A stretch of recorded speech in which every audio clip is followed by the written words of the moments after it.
right, welcome everybody. Welcome, welcome. Happy Thursday, y'all. I finally got my mic up and working, and we are going to jump right into it. When I tell you there has been mayhem today at the courthouse, it is crazy. It's people from all over that are here. Y'all, the line is crazy. I did not make it into the main courtroom. As a matter of fact, there are so many people here today in New York that we actually have 3 dedicated overflow rooms.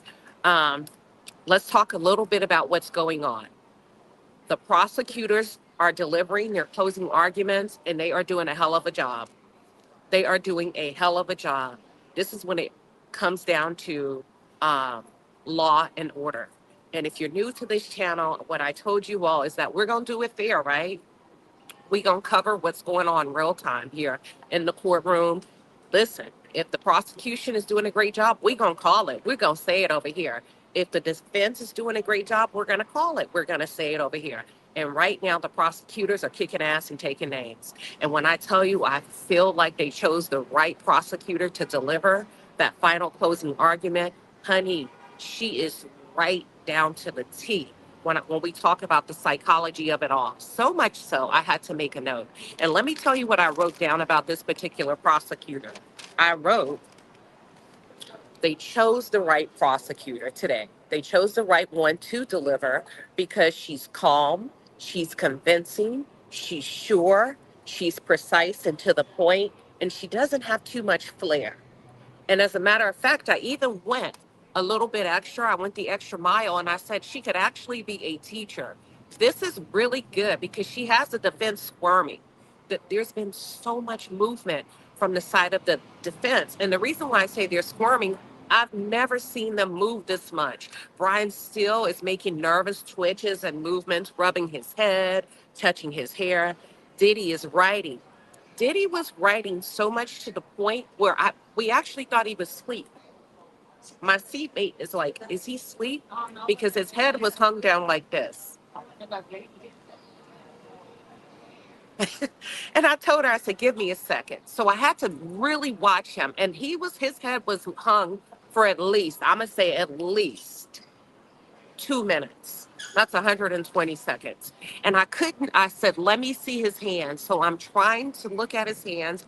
And finally, I realized he's writing notes. There's a lot of squirming. He was writing notes profusely, passing them back and forth to Mark Agnafilio, right? And just sending it to Mark Agnafilio. And I made a note about Diddy's body language. I mean, about his posture, not his body language, but his posture.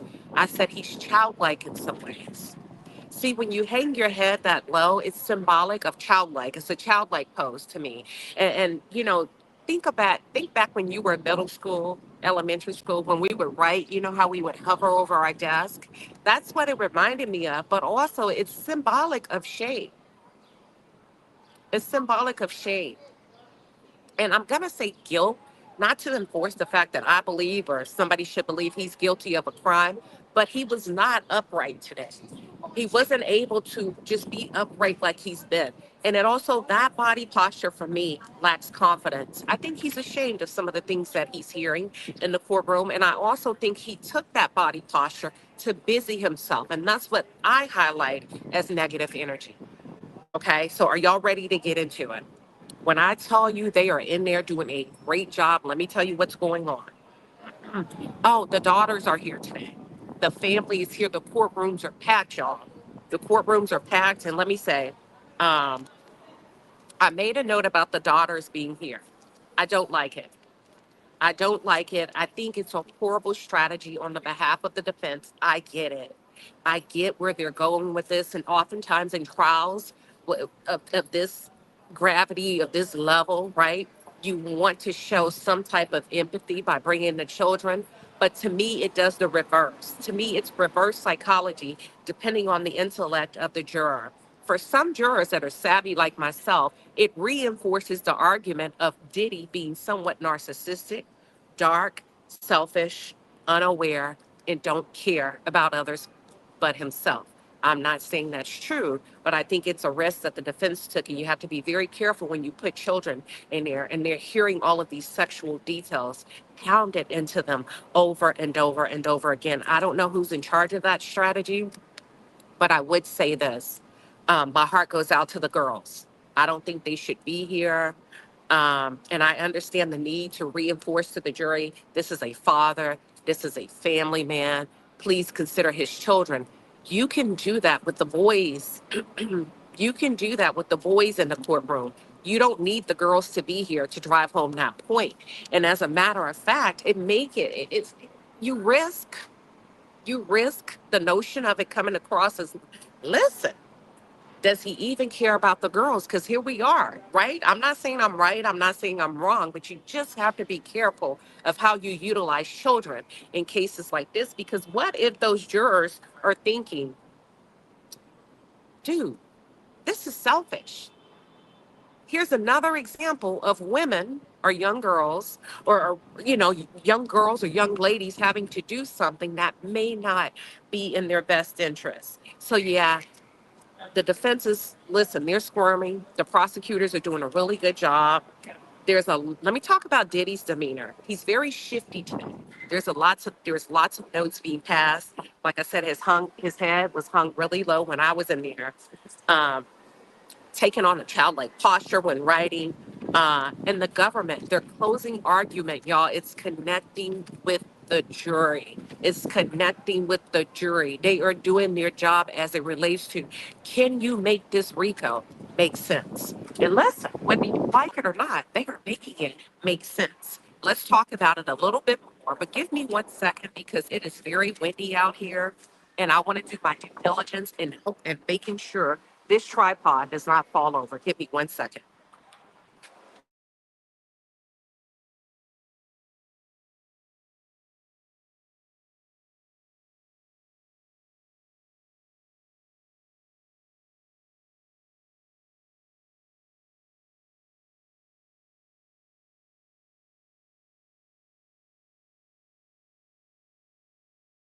Okay, are we good? Can y'all hear me? Okay, we're good. We're good. Everybody can hear me. So here's what the government is presenting as it relates to RICO and racketeering. Right, racketeering and the entire RICO charge. Let me run down everything that they are wanting the jury. They are wanting the jury to consider. Number one, distribution. Number two, kidnapping. Number three, arson. Number four, bribery. Number five, sex trafficking. Number six, forced labor, which they're also tying into and aligning it with witness tampering. And number eight, interstate transportation for prostitution. I feel like they're doing a really good job of laying out their argument for the interstate transportation related to prostitution because they're going to take into consideration two sides of the coin. You have Cassie that was transported, right? Even if it's under the guise of vacation. They are utilizing that as their argument, and it's a pretty strong argument. They're also utilizing the escorts that were transported, flown out, flued out, as the young people say. They're utilizing Jane Doe, the time she was flown out, right? And had to participate in hotel nights. And they are targeting international travel. That's a big one. As it relates to arson, they are talking about the Kid Cudi incident. I'm going to dig a little bit deeper into that in just a few. Let's talk about, they're talking about distribution of drugs. And they made it very clear to the jury, listen, we're not saying he has to be a drug dealer. We're not even saying there has to be a lot of drugs. But according to the law, it only takes a little to nail him to the cross. And as it relates to distribution of drugs, Mr. Combs did indeed, this is the government's argument.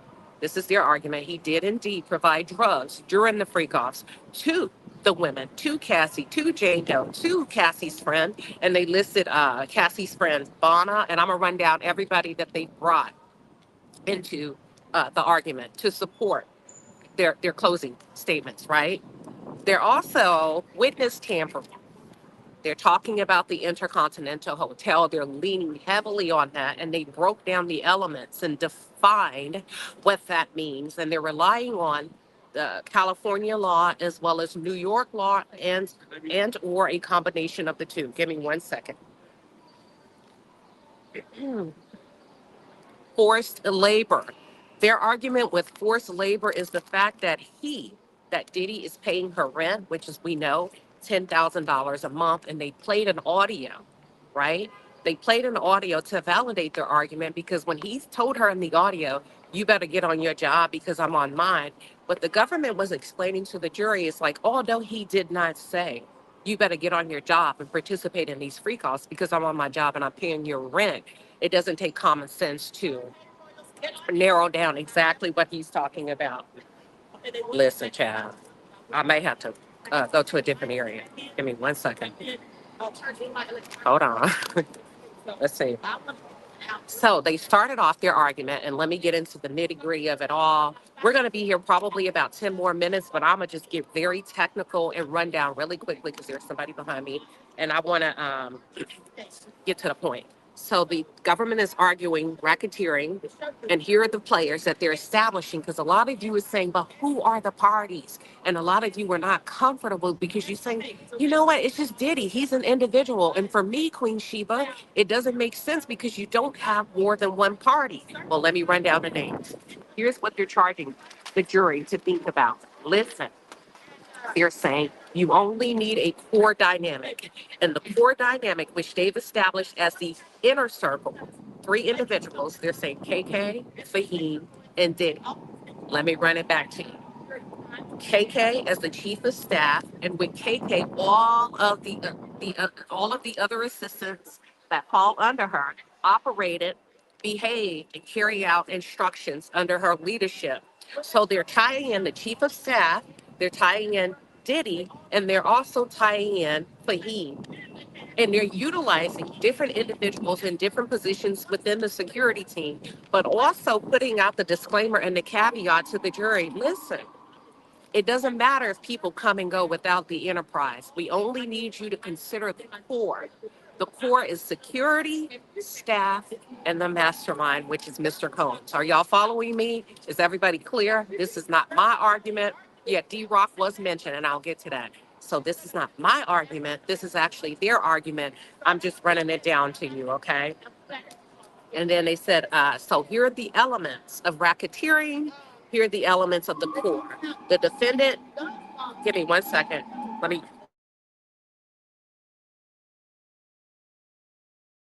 I like to try to pause it when there's a lot of background noise so that y'all don't have to endure that. So what they're talking about with distribution, they wanted to focus on distribution first, and they focused on two elements, that the defendant distributed drugs to others. Cassie, Jane Doe, Bonna, and Carrie Morgan, who's Cassie's friend. And they say this actually falls under interstate commerce provided because Diddy provided, according to the government, he provided coke, Molly, and ecstasy on numerous times to many individuals. The second element that they're pulling into the argument is Combs, that the Combs enterprise. Do you remember who I said they're establishing as the enterprise? The enterprise is the chief of staff, in the end all, parties on the security team, and also Diddy. So they said that the Combs enterprise agreed to distribute substances. They entered proof into evidence as an exhibit, and they highlighted a text that was actually between Guido. Guido's a dealer who's primarily based in Los Angeles. And this was an exchange between Guido and Fahim. And at that time, Fahim was actually considered to be head of security. Let me continue. They established KK as chief of staff, and they highlighted that KK was very well aware about the interstate commerce because Jane Doe, right? What they're saying is, this is what they're arguing. KK agreed to distribute drugs, and she was well aware. And not only that, she orchestrated it because when Jane Doe's first time of trying that level of ecstasy when she was in Turks and Caicos, and she had a real bad reaction, that Jane actually called KK because she was freaking out. And then they displayed a text message between KK and Jane Doe. Okay.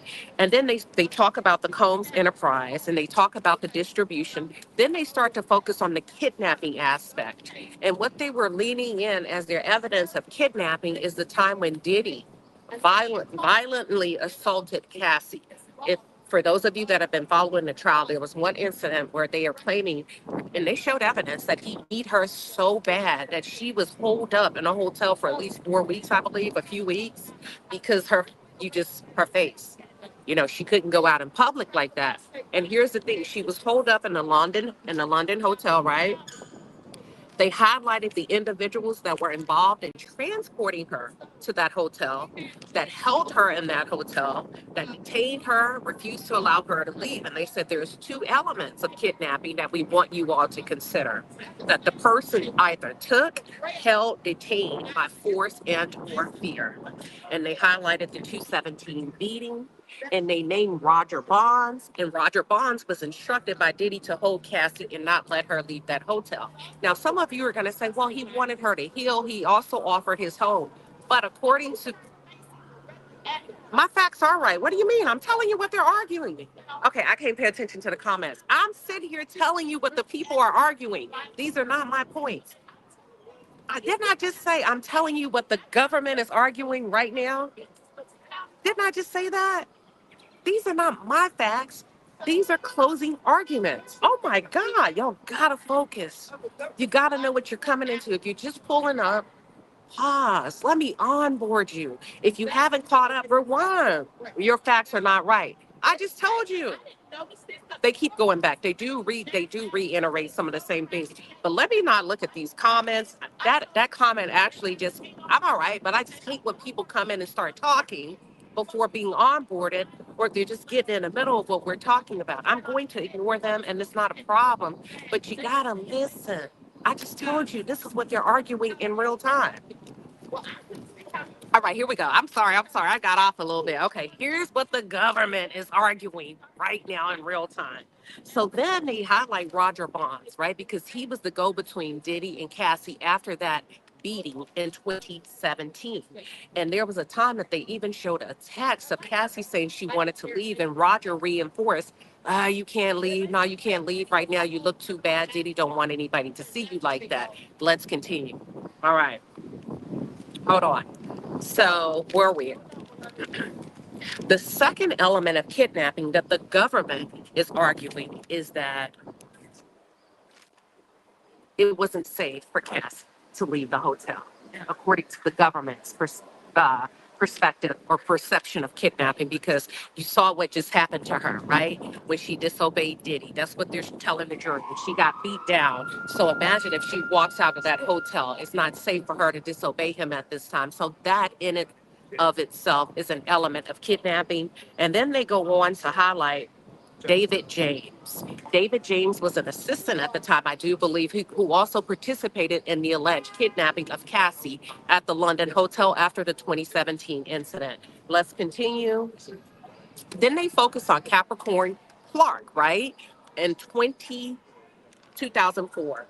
Um, and they highlighted the New York elements of what it means to be kidnapped. And they also called out a 2011 incident of where she was held by gunpoint, or what she described as being held by gunpoint, when Diddy forced her out of her sleep to accompany him to Kid Cudi's house to confront Kid Cudi about dating Cassie. Now, I've done a complete breakdown of all of that for you all in the past, so I'm going to skip over that because you all know what that looks like. You know how that went down.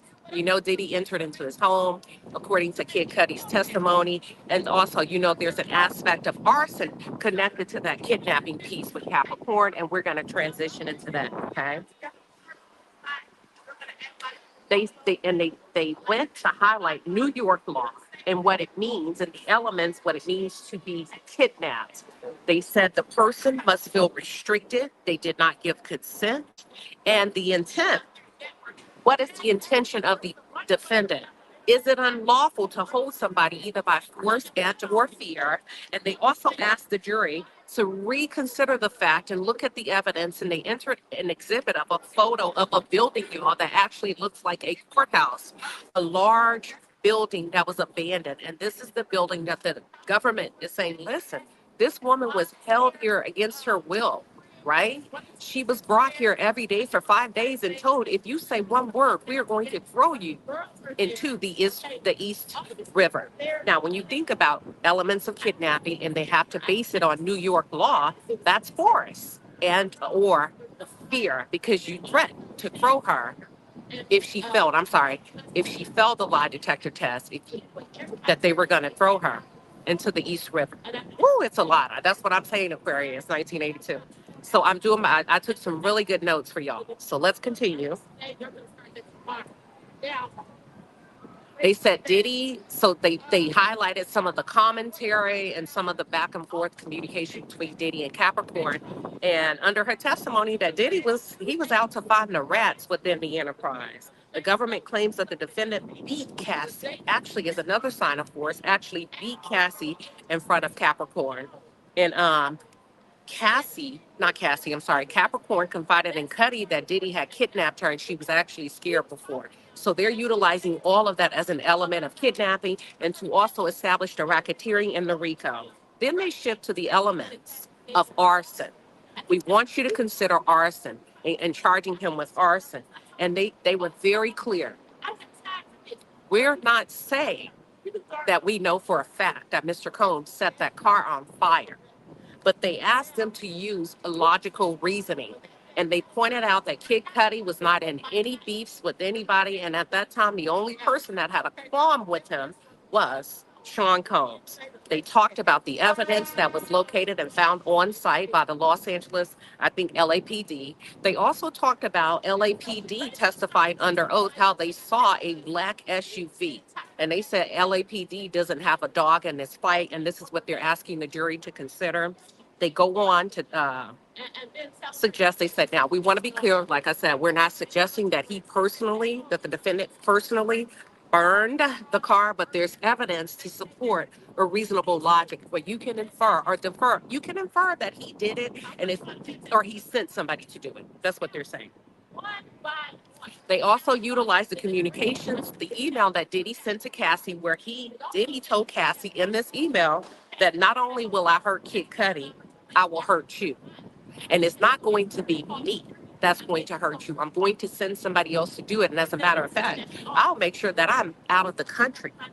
I'll make sure I'm out of the country when you are hurt. So they brought that and reintroduced that into the evidence, right, as they're presenting their case to the jury. Give me 1 second.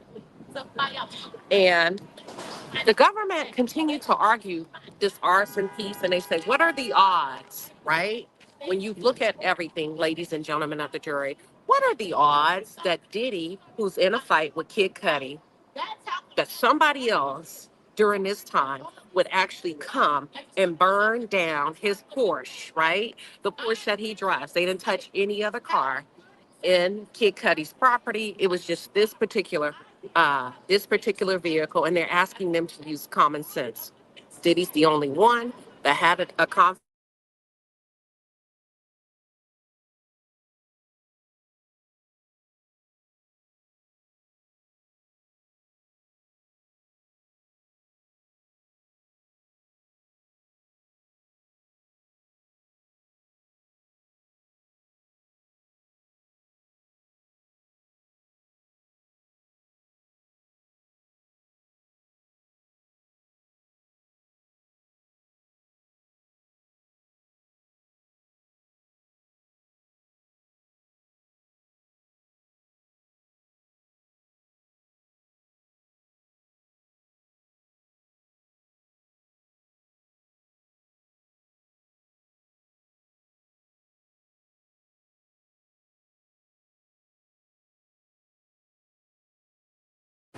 Okay, sorry.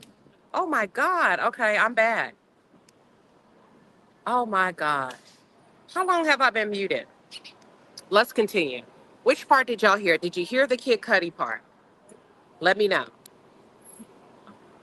Did you hear the Kid Cudi part? No sound, no sound, no sound. How long have I had no sound? As long as you heard the Kid Cudi part, we're good. We heard the Kid Cudi part, yes or no? So the part about Kid Cudi is that they're utilizing years later after the Kid Cudi incident and the arson incident, which they suspect that Diddy did. They're utilizing an apology that Diddy issued to Kid Cudi as an admission of guilt. Let's continue. Okay, let's go to the next point. Hmm. Okay. Bribery. Then they asked the jury to focus on the bribery for the Racketeering Act, right? And they hone in on Eddie Garcia. I've broken this down so many times before. Eddie Garcia is actually one of the security guards that was in the Intercontinental Hotel the day that Cassie was assaulted. I believe it was November of 20, no, March. It could have been March of 2016, okay? And they talked about the 100K that Diddy counted dollar by dollar by dollar in a penthouse, right? With a money machine, a money counter. They talked about the duffel bag, and then for each claim, let me say this: they're tying all of the individuals that actually participated, and this is how they are establishing the bribe.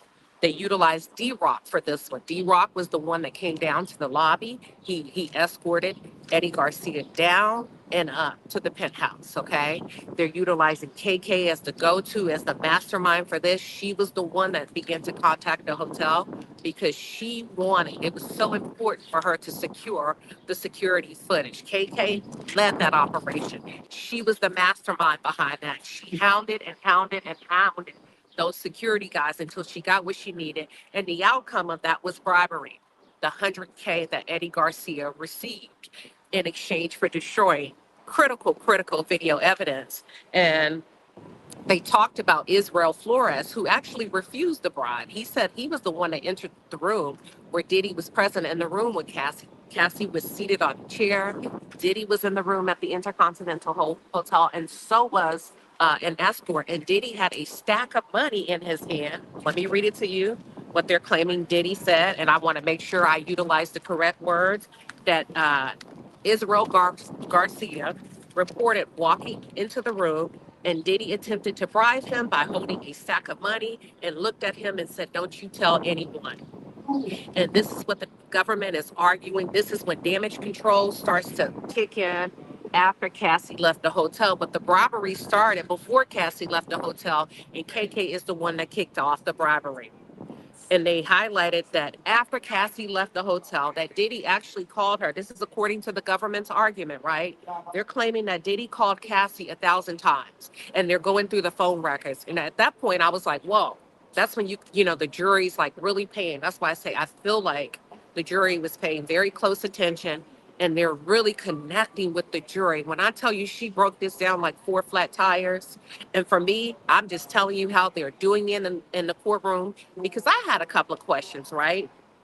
Sometimes legal language can be very complex and very convoluted, but they made it make sense to those individuals like myself that are non-lawyers. And if it's clicking to me, not saying I'm choosing a side, I know damn well it's clicking to the jurors. So then they highlighted elements of guilt because KK and D-Rock were very well aware, according to the government, that the Los Angeles Police Department was actually trying to contact Cassie regarding the assault at the Intercontinental Hotel. And she feels like, and the government was arguing that's an obstruction of justice. Even if you didn't tell Cassie, well, because Cassie's friend actually sent a photo of the detective who left a card on Cassie's door. Now, what the defense is going to argue, according to the government, is the defense is going to argue, listen, they weren't there because Cassie was attacked in the Intercontinental Hotel. They were actually there because of a noise complaint. But the government said, hold up, not too fast.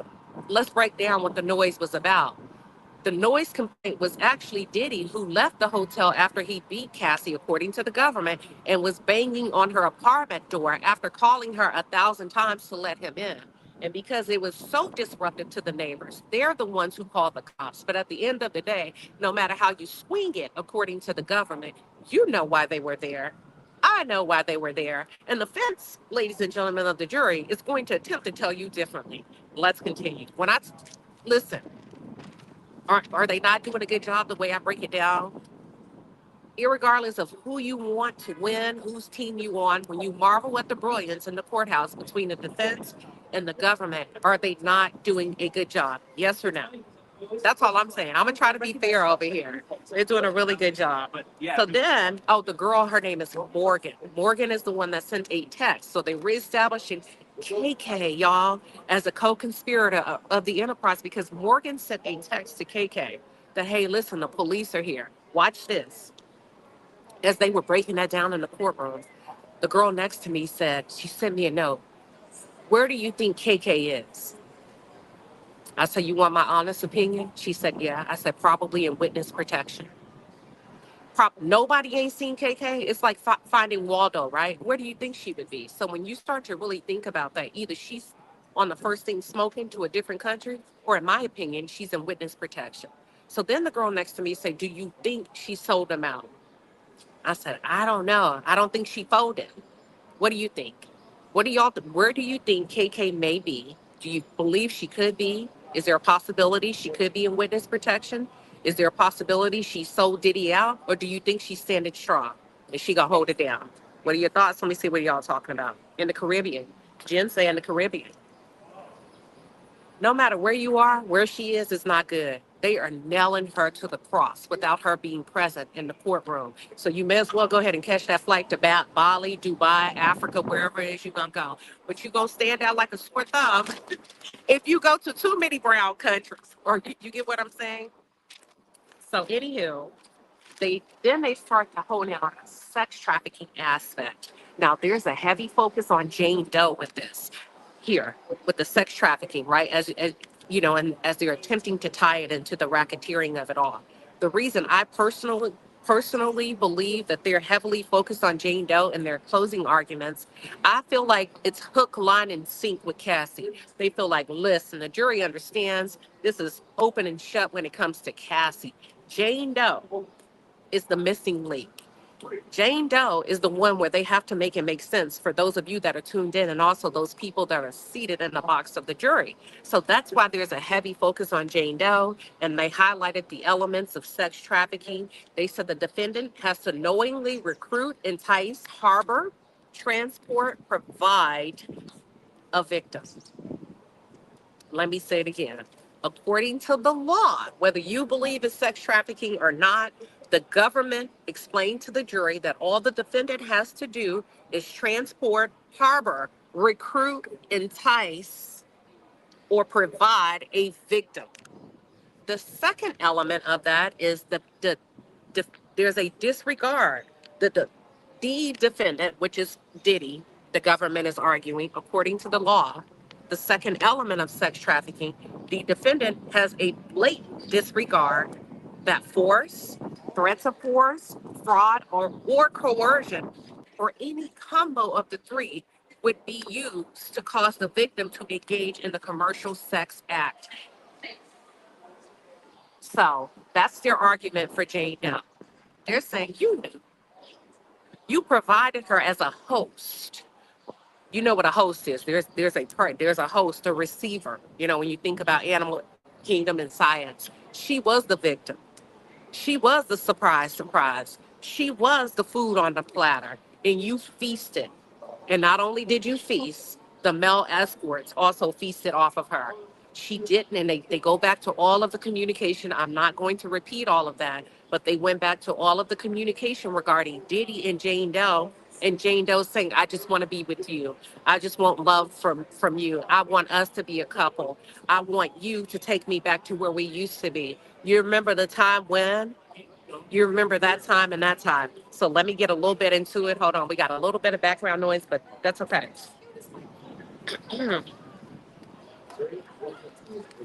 The third element of sex trafficking that the government pointed out today is that interstate commerce, foreign commerce, has to be impacted, whether it's positive or negative. And the fact that he traveled globally, internationally, bought out villas, paid escorts, provided economic benefits, that is an impact on foreign commerce, okay? They highlighted the similarities between Jane Doe and Cassie, that this is according to the government. For those of you that are joining us, this is their argument in their closing statements, that Diddy somewhat treated Jane Doe and Cassie the same as it relates to a slow progression. In psychology, we call it a slow burn, right? A slow progression where he would start off and he would describe how he liked to masturbate. He would start off describing to them his fantasies. I just like to watch. I like to masturbate while I watch. However, they begin to pound into the jury. Here's where it becomes problematic. Because even if the women gave consent, where it became dark is, according to the government, is the freak-offs were not done until he said they were done. And then they ran down a highlight reel of past behaviors and past sexual encounters between Diddy, Cassie, and J. Doe, but in separate instances, okay? But they're just saying, listen, until he was done, they couldn't leave. Now, here's the thing for those of you that are new to this channel, we talked about it behind the wall. There has been, and this is a fact. Well, I'm not going to say it. Never mind. I'm not going to say it. This is too, I'm not going to say it. So then they get into the similarities that Diddy, number one, orchestrated the freak-offs. Number two, he directed the freak-offs as if it were a television production. And number three, he provided instructions, step-by-step instruction, whether he liked something or did not like it. Then they talked about the grooming aspect, right? And some of you were saying, Queen Sheba, that's not grooming. I'm just telling you what they're talking about. Then they get into the grooming aspect. And I made a note. And I said, Diddy has nervous energy today. He's scratching his head, he's moving, and I noted that as being nervous energy, right? The government goes on to outline the luring technique. Listen to me closely. This is what they're putting in front of the jury. They said, listen, this is how this man operates. He likes to lure in his victims. Y'all, I'm not saying it. The government is arguing this. They said he starts off by, and they went back to Dr. Hayes' testimony. And for those of you that don't know who that is, Dr. Hayes is a clinical forensic psychologist. They went back to reaffirm her testimony that this is actually, according to her, a stage of love bombing where he would lure in the victims, where he would talk about small preferences. So they did a scale, right? A metric. First, it started off with small preferences. Hey, wear this. I like you to wear that. And the heels got higher, the outfits became more skimpy, and the ask became bigger. I noted small preferences, midline preferences, and then a full-on big kink. The big kink is where they're actually introduced into the freak-offs, right? So what the government is saying, it doesn't start right away. He's not asking these girls to do freak-offs right away. He's love bombing them. He's dating them like a normal man would. That's the small preferences. And as he's dating them and he's whisking them all around the world, he's talking about his, oh, I like this sometimes. I like that sometimes. They're drinking champagne, they're holding hands, they're kissing, and these women are falling in love. And then they say he shifts, not my word. They say then he starts to shift to the mid preference. This is where they're being fed alcohol and drugs. And once they get used to that, crescendo, boom, here we go. Now I got her. Now she's at the point of no return. Now she's a drifter. She couldn't leave even if she wanted to. Not my words, not my argument, baby. I'm just breaking it down like four flat tires so that you can understand. The government is doing a hell of a job breaking that down for the jury because those are the people, and it may not be illegal, Kibo. I'm just telling you how they're presenting, right? They're breaking it down so that they can understand it and not be confused by legal jargon that may be overwhelming in a sense. Um, I talked about the daughters being there. I don't think young girls should be present for this aspect of the case or any other sexual components of the case. I think it's a horrible strategy. I think you need to rethink it. I think come back for the verdict. I don't think they need to hear all of this, but this is just my personal opinion at this point. I don't think it lightens the load on Diddy. I think it adds to the load, and I think it emphasizes narcissistic traits. I think if you don't want people to look at him and if you don't want the jury to see him as a narcissist, keep the girls at home. That's just my personal opinion, okay? Let's see what else. I told you I feel like they chose the right prosecutor to deliver the closing argument. Man, she's calm, precise. She doesn't seem confused about what she's asking the jury to do. She's making it so plain, y'all. It's like taking candy from a baby. She has their undivided attention. She's managing to connect with the audience, and that's all that matters. The jury is all that matters. And here's the crazy part. We haven't heard the defense yet, so I'm gonna come out and I'm gonna do my thing for them like I am for the prosecution. Maybe the defense is gonna come out with some magic. You know what I'm saying? And completely deconstruct anything that the government has done today. What else? What I saw and from the defense is I perceived to be nervous energy. They were squirming. They were squirming today. I've never seen them rattled in that sense, which lets me know that the government is doing their job. It doesn't mean that the defense thinks they're going to lose and or win. The government just came to play ball today. And I'm so happy I'm here. I'm glad I stayed for this because this is what it's about. This is what it's about when you tune in, right? And you're in that courtroom, you say, hell yeah, that makes sense. That's why I'm here from Texas. So I hope I did a great job of breaking that down to you. I hope I stayed in the middle. I'm trying to. I'm trying to stay in the middle. So just give it to y'all, and then you can take and do with it as you please. That's all I got for now. I'm going to go back up there. And I'm going to see what's shaking, rattling, and rolling. Until then, thank you, everybody. Let me see if I got it. The wind is windy, y'all. It's cold here. It was hot as hell yesterday.